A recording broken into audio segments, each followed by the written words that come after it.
Hello दोस्तों, नमस्कार। स्वागत है आप सभी का। ये है घटना चक्र भूगोल का डिस्कशन। तो आइए देखते हैं सामान्य भूगोल में भारत का भूगोल। पहला टॉपिक है क्षेत्रफल। ठीक है, तो इसको हम देखते हैं। इसके साथ पहला वीडियो जो हम कवर करेंगे तो ये हम सीमावर्ती देशों के साथ कवर करेंगे। फिर इसके बाद हम सीधा विश्व भूगोल करेंगे। ऐसे करके एक टॉपिक भारत का भूगोल और एक टॉपिक विश्व का भूगोल से स्टार्ट करते हुए ज्योग्राफी की सीरीज को कंप्लीट करेंगे। तो आइए पहला टॉपिक को पहले क्वेश्चन को सॉल्व करते हैं। भारत के संदर्भ में निम्नलिखित कथनों में से कौन सा कथन सही है? पहला, भारत विश्व का छठा सबसे बड़ा देश है। दूसरा, संसार का लगभग 2.4% क्षेत्र भारत के अंतर्गत आता है। कर्क रेखा देश के बीच से गुजरती है जो अक्षांशीय विस्तार को दो बराबर भागों में बांटती है। और चौथा, भारत पूरी तरीके से उष्णकटिबंधीय क्षेत्र में अवस्थित है। तो इसमें जो है पहला गलत है और चौथा गलत है। दूसरा और तीसरा सही है। आपका उत्तर है दो एवं तीन। क्यों? जो चौथा इसलिए गलत है क्योंकि भारत पूरी तरीके से उष्णकटिबंधीय क्षेत्र में अवस्थित नहीं है। भारत के जो उत्तरी राज्य हैं, जम्मू कश्मीर, हिमाचल प्रदेश, पंजाब, ये शीत कटिबंध में आते हैं। और जो कर्क रेखा के दक्षिण में स्थित जो राज्य हैं, वह जो है उष्ण कटिबंध में आते हैं। और भारत जो है विश्व का सातवां सबसे बड़ा देश है अगर क्षेत्रफल की दृष्टि से बात करेंगे तो। भारत विश्व का सातवां सबसे बड़ा देश है, न कि छठवां। संपूर्ण भारत का अक्षांशीय विस्तार 6 डिग्री 45 मिनट से 37 डिग्री 6 मिनट उत्तरी अक्षांश के मध्य है, जबकि उष्णकटिबंधीय क्षेत्र का विस्तार 23 डिग्री 30 मिनट उत्तरी एवं दक्षिणी अक्षांशों के मध्य है। इस प्रकार कथन एक और चार गलत है।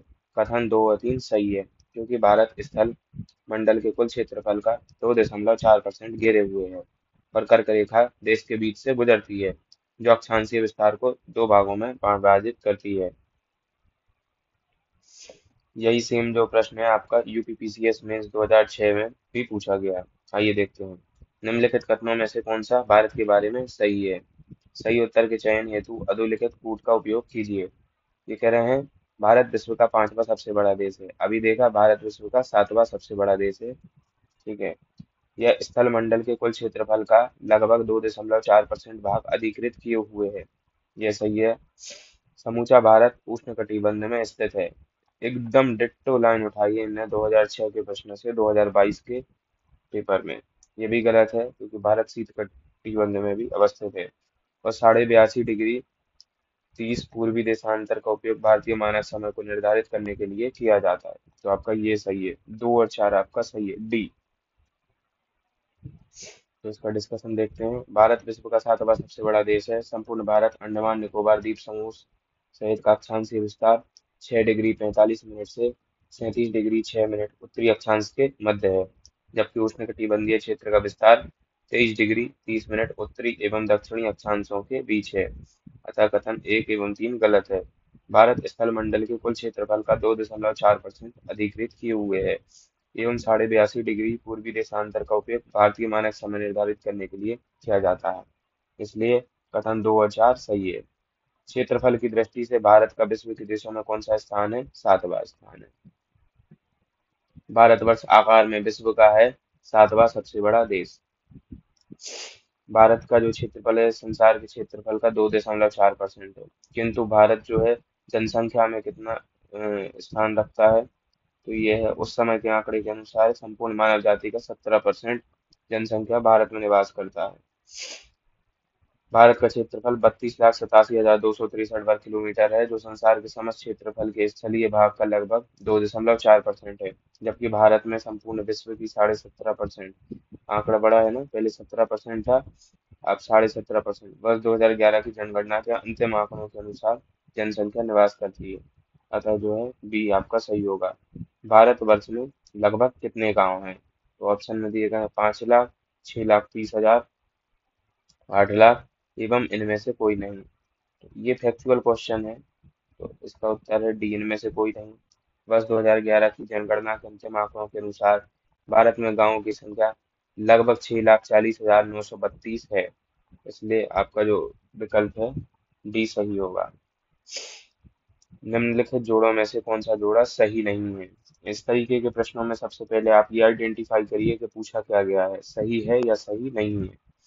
तो भारत का कुल क्षेत्रफल 3.28 मिलियन वर्ग किलोमीटर है। बी, भारत का अक्षांशीय विस्तार 8 डिग्री 4 उत्तरी से 37 डिग्री 6 उत्तरी है। भारत का रेखांकीय विस्तार 68 डिग्री 7 पूर्वी से 97 डिग्री 25 पूर्व है।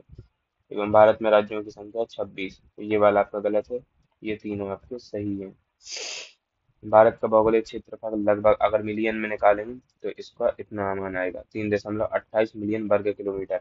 इसलिए आप इसको याद रख लीजिए, पेपर में हो सकता है कैलकुलेट ना हो पाए आपसे।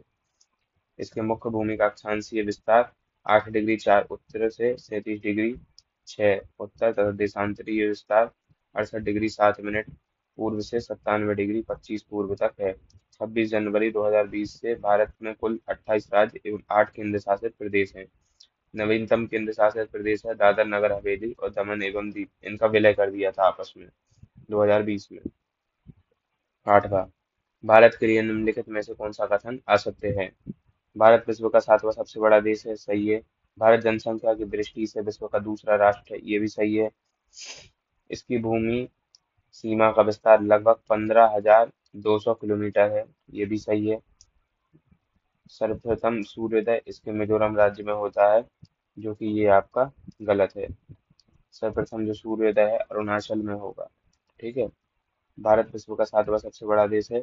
भारत जनसंख्या की दृष्टि से चीन के बाद दूसरा राष्ट्र है और इसकी भूमि सीमा का विस्तार लगभग 15,200 किलोमीटर है।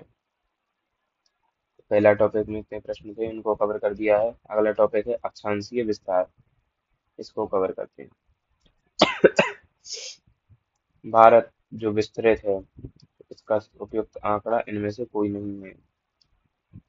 भारत की मुख्य भूमि का विस्तार उत्तर पूर्वी गोलार्ध में 8 डिग्री 4 मिनट उत्तर से 37 डिग्री 6 उत्तरी अक्षांशों तथा 68 डिग्री 7 मिनट पूर्व से 97 डिग्री 25 पूर्वी देशांतरों के मध्य है। कर्क रेखा भारत की लगभग बीचों बीच से गुजरती है, स्पष्ट है कि विकल्प सही नहीं है। सिक्किम से गुजरने वाला अक्षांश निम्नलिखित में से किस एक से भी होकर गुजरता है। तो उत्तर है राजस्थान। कर्क रेखा की बात हो रही है। सिक्किम से गुजरने वाली अक्षांश रेखा राजस्थान से भी होकर गुजरती है, जबकि जो इसका इसी तरीके से आप देख लें दूसरा प्रश्न, पंजाब जम्मू कश्मीर और हिमाचल प्रदेश से अक्षांश जो रेखा है, जो इस तरीके की रेखा है, जो ये बीच से गुजरती है। ठीक है, भारत के ऐसे तो इन राज्यों से कर्क रेखा नहीं गुजरती है। जिस जिले से 70 डिग्री पूर्वी देशांतर रेखा गुजरती है वह कौन सा है। राजस्थान पीसीएस का प्रश्न है, आपके लिए उतना इम्पोर्टेंट नहीं है। इसका उत्तर है जैसलमेर। 70 डिग्री पूर्वी देशांतर रेखा जैसलमेर जिले से गुजरती है। भारत एवं कर्क रेखा, थर्ड आपका टॉपिक देख लेते हैं इसको। कर्क रेखा किस राज्य से होकर गुजरती है। आपके ऑप्शन दिए गए हैं उड़ीसा, उत्तर प्रदेश, आंध्र प्रदेश और बिहार। ये तत्कालीन 1990 का प्रश्न है, जो कि तत्कालीन बिहार था, किंतु अब बिहार से कर्क रेखा नहीं गुजरती है। तो इसका उत्तर क्या होगा आपका झारखंड, वर्तमान में अगर कोई पूछे आपसे तो। कर्क रेखा पर पड़ने वाले भारत के राज्य कुल कितने हैं। 8 हैं। पहला गुजरात, फिर राजस्थान, मध्य प्रदेश, छत्तीसगढ़, झारखंड, पश्चिम बंगाल, त्रिपुरा और मिजोरम। नॉर्थ ईस्ट में आप याद रखो त्रिपुरा और मिजोरम, ये जो राज्य हैं इनसे कर्क रेखा गुजरती है। ठीक है, एक बार दोबारा देख लीजिए। गुजरात, राजस्थान, मध्य प्रदेश, ठीक है, फिर छत्तीसगढ़, फिर क्या है झारखंड, फिर क्या है वेस्ट बंगाल, फिर क्या है आपका त्रिपुरा, ठीक है, और फिर क्या है आपका मिजोरम। तो ये वो राज्य हैं जिनसे कर्क रेखा होकर गुजरती है। लास्ट में कौन से हैं? त्रिपुरा और मिजोरम। अगला, कर्क रेखा निम्नलिखित में से किन राज्यों से होकर गुजरती है। तो गुजरात से, झारखंड से, छत्तीसगढ़ से, ठीक है, यूपी से नहीं गुजरती है। तो 1, 2, 4 आपका उत्तर होगा ऑप्शन ए। कर्क रेखा गुजरती है किन से। मध्य प्रदेश से भी गुजरती है, त्रिपुरा से भी गुजरती है और मिजोरम से भी गुजरती है। तो उत्तर होगा इन सभी से।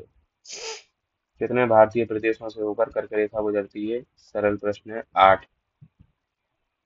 भारत का एक राज्य जिससे होकर कर्क रेखा गुजरती है वह कौन सा है। तो झारखंड। ठीक है। निम्नलिखित में से किस राज्य से कर्क रेखा नहीं गुजरती है? छत्तीसगढ़ से गुजरती है, मिजोरम से गुजरती है और त्रिपुरा से गुजरती है। मणिपुर से कर्क रेखा नहीं गुजरती है। तो आपका जो उत्तर होगा सी, मणिपुर से कर्क रेखा नहीं गुजरती है। निम्नलिखित नगरों में कौन कर्क रेखा से निकटतम दूरी पर स्थित है? तो ये है गांधीनगर। गांधीनगर है कर्क रेखा से दिए गए विकल्पों में सबसे निकटतम है। आगरतला भी नजदीक है। ठीक है। गांधीनगर, जबलपुर, उज्जैन, पर गांधीनगर जो है 23 डिग्री उत्तरी 19 मिनट उत्तर पर स्थित है। तो अंतर क्या है? सबसे कम है 11 का। दूरी के अनुसार उपयुक्त में कर्क रेखा से सबसे कम अक्षांशीय अंतर गांधीनगर का है, अतः गांधीनगर कर्क रेखा के सर्वाधिक निकट होगा।